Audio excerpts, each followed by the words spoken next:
Hello everyone. Bharat का भूगोल में फिर से आपका स्वागत है। जैसे कि आप देख पा रहे होंगे चैप्टर 8 में आज का टॉपिक आपका है भारत का भूगोल में गेहूं के बारे में आपको बताना था। हमने आपको यहां तक कंप्लीट करा दिया था। आई होप यहां तक आपको सब इससे पहले वाले वीडियो में आपको सब चीज़ हमने बताया था वो आपने कवर कर लिया होगा, आपको समझ में आ चुका होगा। तो चलिए यहाँ से स्टार्ट करता हूँ। ये टॉपिक आपको मैं आज कंप्लीट करा दूंगा। तो चलिए इस वीडियो के लास्ट तक बने रहिए और 10 से 15 मिनट अपना इंपॉर्टेंट समय दो ताकि आप कुछ नया सीख के जाओ। और इसको आपको कॉपी में नोट करना है, अपना नोट्स बनाना है ताकि आप उसको प्रॉपर वे में अच्छे से रीड करके आप उसको ताकि आपको समझ में आ सके। तो चलिए स्टार्ट करते हैं। भारत का भूगोल में आज का टॉपिक आपका गेहूं है। तो चलिए इसको देख लेते हैं। तो अब देखो यहाँ पे गेहूं भारत में चावल के बाद अन्य प्रमुख खाद्यान्न फसल है। तो ये जो है आप देख पा रहे हैं कि जो गेहूं है भारत में चावल के बाद दूसरा ऐसा खाने वाला पदार्थ है जो अन्य दूसरे नंबर पे आता है। जैसे कि गेहूं भारत में चावल के बाद अन्य प्रमुख खाद्यान्न फसल है। तो देश की कुल लगभग जो है 14% भाग जो है गेहूं की खेती की जाती है। अपना जो देश है भारत इंडिया में लगभग आप आमतौर पर देखा जाए तो देश की कुल लगभग 14% जो होता है 14% वो जो है गेहूं की खेती की जाती है इसमें। तो चलिए ये हमने आपको कंप्लीट कराया। अब यहाँ पे समझो गेहूं के प्रमुख जैसे उत्पादक क्षेत्रों में उत्तर प्रदेश आ जाएगा, उसके बाद पंजाब, हरियाणा, मध्य प्रदेश एवं राजस्थान शामिल है। तो चलो हमने आपको यहाँ तक कंप्लीट कराया। आई होप ये आपको समझ में आ चुका होगा। अब यहाँ पे देखो भारत में विश्व का 12% गेहूं का उत्पादन होता है। भारत में विश्व का 12% क्या होता है, गेहूं का उत्पादन होता है। 12% गेहूं का उत्पादन होता है वो कहाँ, भारत में, अपना इंडिया में। तो चलिए हमने ये भी आपको बताया। अब देखो उत्तर भारत में गेहूं की बुआई अक्टूबर नवंबर में एवं कटाई जो होता है मार्च अप्रैल में होती है। उत्तर भारत में अगर देखा जाए तो यानी नॉर्थ इंडिया में, तो नॉर्थ इंडिया में जो है गेहूं की जो बुआई होती है, गेहूं को जब खेतों में जब उसकी बुआई होती है तब वहाँ पे जो है अक्टूबर नवंबर में इसकी बुआई होती है। और इसकी जब गेहूं को काटा जाता है मार्च अप्रैल में इसे काटा जाता है। जबकि दक्षिण भारत में अगर देखो जो साउथ इंडिया में, तो यहाँ पे जो गेहूं की जो बुआई है लगभग सितंबर अक्टूबर में एवं कटाई जो होता है दिसंबर से लेकर जनवरी में होती है। तो चलिए हमने आपको ये भी बताया। आई होप ये आपको समझ में आ चुका होगा।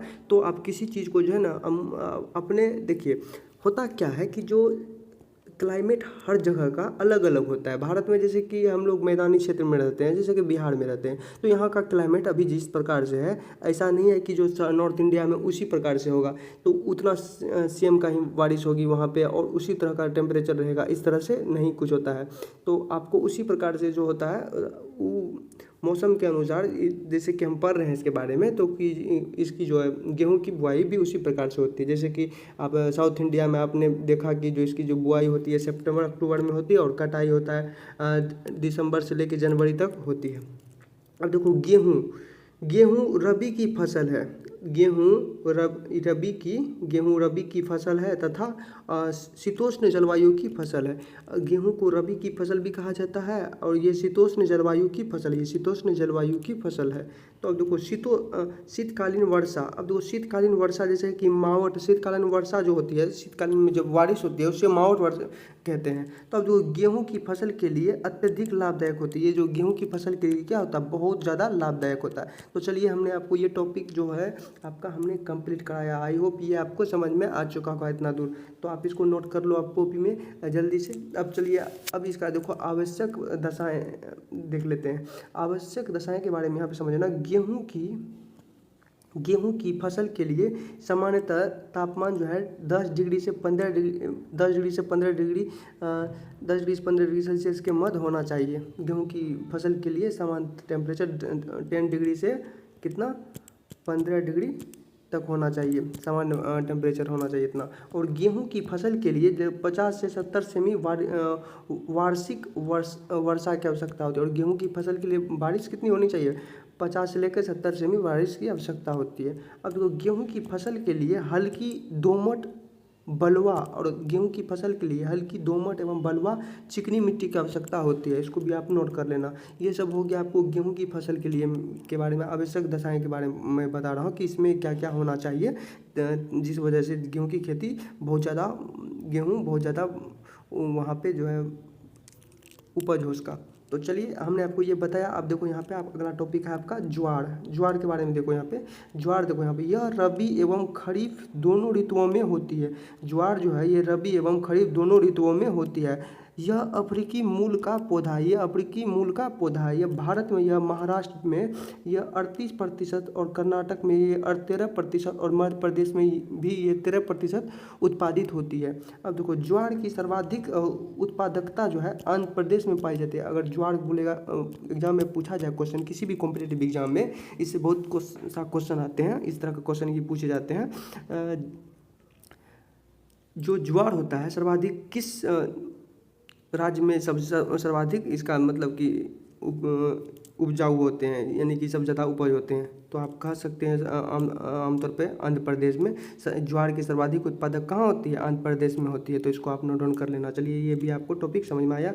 अब देखो इसकी आवश्यक दशाएं भी देख लेते हैं। इट मीन्स दशाएं उसे कहते हैं कि आखिर वहाँ पे कितना बारिश होनी चाहिए, कितना टेम्परेचर पे वो फसल लगेगी, और मृदा कैसी होनी चाहिए, ये सब के बारे में उसी को हम दशाएं कहते हैं। आवश्यक दशाएं ज्वार के लिए क्या क्या उपयोगी होनी चाहिए, तो चलिए देख लेते हैं। अब देखो यहाँ पे, अब ज्वार को जब लगाओगे आप तो खेतों में, तो अब उसकी जो बारिश वर्षा जो है 30 से लेके 100 सेमी बारिश होनी चाहिए, और टेम्परेचर 26 डिग्री सेल्सियस से लेके 33 डिग्री सेल्सियस के बीच होनी चाहिए। और मृदा कैसी होनी चाहिए, हल्की दोमट और काली चिकनी मिट्टी, हल्की दोमट और काली चिकनी मिट्टी होनी चाहिए। तो ये पठारी एक तरह से भाग होनी चाहिए, आप कह सकते हैं। तो अब देखो यह जो है उष्णकटिबंधीय फसल है। ये कैसी फसल है, उष्णकटिबंधीय फसल है। तो चलिए हमने आपको ये भी टॉपिक आपको हमने समझाया। आई होप ये आपको समझ में आ चुका होगा। इसको भी जल्दी जल्दी आप कॉपी में नोट कर लो। अब देखो बाजरा के बारे में समझना, बाजरा के बारे में देख लेते हैं। यह जो है यह अफ्रीकी मूल का पौधा है। बाजरा जो है हमारा ये अफ्रीकी मूल का पौधा है, और भारत में ये खरीफ की फसल है। भारत में कौन सी फसल है, ये खरीफ की फसल है। भारत में बाजरा का सर्वाधिक उत्पादन राजस्थान 27% और गुजरात जो है 19% और महाराष्ट्र में 15% एवं हरियाणा में होता है। इस तरह से आप इसको नोट कर लेना, ये याद करने वाली चीज़ है। हमने आपको बताया कि बाजरा जो होता है यानी अफ्रीकी मूल का पौधा है, ये इसे खरीफ की फसल भी बोलते हैं। और जो भारत में बाजरा का सर्वाधिक उत्पादन कौन कौन से राज्य में होते हैं ज़्यादा, जैसे कि यहाँ पे आप देख पा रहे होंगे, राजस्थान में 27%, गुजरात में 19% और महाराष्ट्र में 15% एवं हरियाणा में इस प्रकार से पौधा ये जो है बाजरा का उपजाऊ इस तरह से उपजते हैं। तो चलिए अगर आगे देख लेते हैं इससे रिलेटेड। अब यहाँ पे देखो बाजरा की सर्वाधिक उत्पादकता हरियाणा में पाई जाती है। और अगर पूछा जाए कि बाजरा जो है सर्वाधिक इसकी उत्पादकता कहाँ होती है, तो ये कहाँ होती है, हरियाणा में होती है, हरियाणा में। इसको नोट डाउन कर लेना आप। चलो अब देखो बाजरा एक उष्णकटिबंधीय फसल है। बाजरा कौन है, एक उष्णकटिबंधीय फसल है। इसके लिए आवश्यक वर्षा जो है 40 से 50 सेमी वार्षिक, और तापमान कितना 25 से 31 डिग्री सेल्सियस, एवं मिट्टी जो है बलुई और दोमट या रेतीली मृदा की आवश्यकता होती है। ये फसल के लिए ये सब मिट्टी की आवश्यकता होती है। चलिए हमने ये भी आपको बताया। आई होप ये आपको समझ में आ रहा होगा और आ चुका होगा। तो जिन स्टूडेंट को कोई प्रॉब्लम हो तो आप नीचे कमेंट कर सकते हैं। तो चलिए आगे का टॉपिक समझो आप। अब देखो मक्का के बारे में आप समझोगे। आप मक्का के बारे में देख लो। ये आप बहुत से ऐसे स्टूडेंट भी होंगे जो मक्का लगाते होंगे।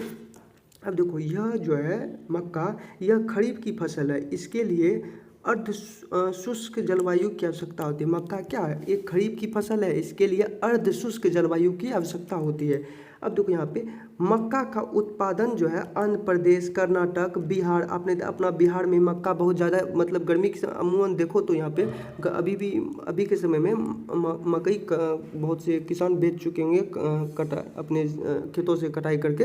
तो देखो उसी प्रकार से मक्का का उत्पादन जो आंध्र प्रदेश, कर्नाटक, बिहार, राजस्थान आदि राज्यों में होता है। अब देखो मक्का की फसल के लिए 50 से 100 सेमी वार्षिक वर्षा और 25 से 30 डिग्री सेल्सियस तापमान एवं गहरी दोमट और चिकनी या आप कह सकते हैं कॉफी मिट्टी की आवश्यकता होती है। तो इसको आप नोट कर लेना।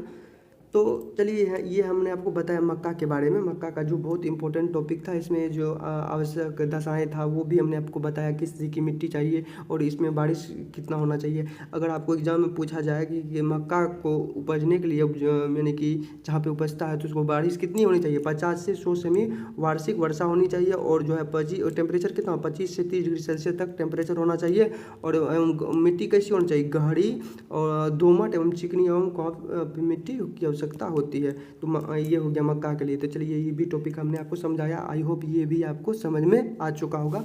अब देखो यहाँ पे मूंगफली देखो यहाँ पे, ये मूंगफली का सर्वाधिक उत्पादन गुजरात हो गया, मध्य प्रदेश हो गया, तमिलनाडु में होता है मूंगफली का उत्पादन। अब देखो मूंगफली की फसल के लिए 50 से 75 सेमी वार्षिक वर्षा, जैसे 20 से 30 डिग्री सेल्सियस के बीच तापमान एवं हल्की दोमट या बलुई मिट्टी की आवश्यकता होती है। इसमें कैसी हल्की दोमट या बलुई मिट्टी की आवश्यकता होती है। तो आपको मूंगफली के बारे में भी समझ में आ चुका है।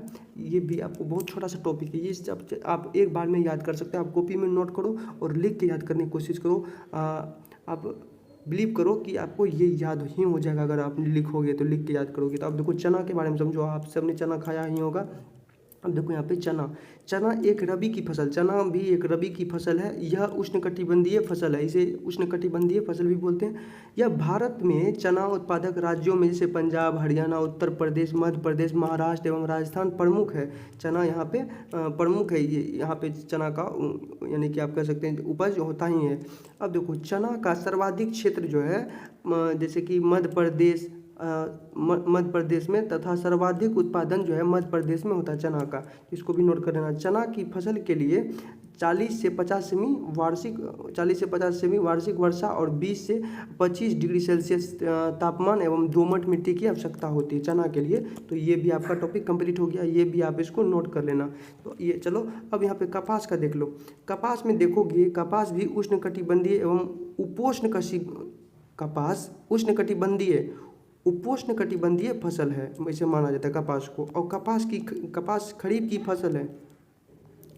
अब देखो कपास के बारे में हमने आपको बताया। अब कपास भी एक तरह का खरीफ की फसल इसे भी माना जाता है। भारत में कपास उत्पादन में जैसे कि अमेरिका एवं चीन के बाद तृतीय स्थान पे, कपास के दृष्टिकोण से अगर देखा जाए तो भारत तृतीय स्थान पे है। पहले कौन है, अमेरिका, दूसरे नंबर में कौन है, चाइना, और तीसरे नंबर पे कौन है, इंडिया, और इंडिया तीसरे स्थान पे है कपास के उत्पादन में। तो अब देखो भारत में कपास की सर्वाधिक उत्पादकता एवं पंजाब राज्य में है। भारत में जो है कपास की उत्पादकता में कौन सा ऐसा राज्य है जो कपास उत्पादन में प्रथम माना जाता है, तो पंजाब, P4 पंजाब। तो चलिए ये भी हमने आपको समझाया। आज के लिए बस इतना ही। आई होप यहाँ तक आपको सभी स्टूडेंट को समझ में आया होगा। तो वीडियो लंबा हो जाएगा, इसलिए मैं आज का टॉपिक यहीं कंप्लीट करता हूँ। आप इसको जो है अभी मैं होमवर्क देता हूँ, आप इसको नोट कर लेना कॉपी में, इसको याद करने का कोशिश करना। ये बहुत से एग्जाम में पूछे जाते हैं। तो चलिए आज का टॉपिक यहीं कंप्लीट करते हैं, तो फिर मिलूँगा इसका नेक्स्ट पार्ट में। आज के लिए बस इतना ही। अगर आपको अच्छा लगा तो लाइक शेयर सब्सक्राइब करें। धन्यवाद, जय हिंद। फिर मिलूँगा इसका नेक्स्ट पार्ट में।